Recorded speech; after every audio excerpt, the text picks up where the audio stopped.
Tarehe 29 Oktoba ni siku ambayo ipo kisheria.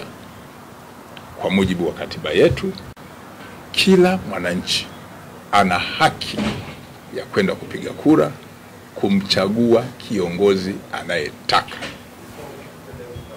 Narudia, tarehe 29 mwezi Oktoba mwaka huu wa 2025. Haikuja yenyewe kwa kutaka.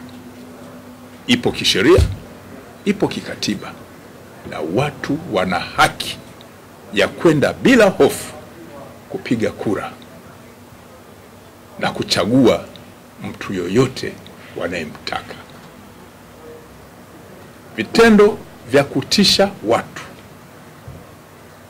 vitendo vya kujaribu kutishia watu havikubaliki, kwa sababu shughuli ile ni ya kisheria.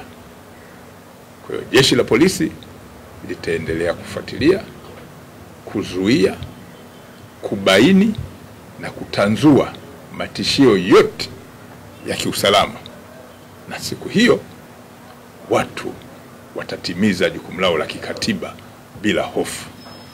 Tunaomba wananchi wema waendelee kutoa taarifa mbalimbali, na jeshi halitatoa siri, ili watu wote ambao wanajihusisha na vitendo vya kihalifu waweze kushughulikiwa kwa mujibu wa sheria, ikiwa ni pamoja na kuwafikishwa kwenye mamlaka zingine za kisheria kama ofisi ya mashtaka pamoja na mahakama za kisheria za Tanzania.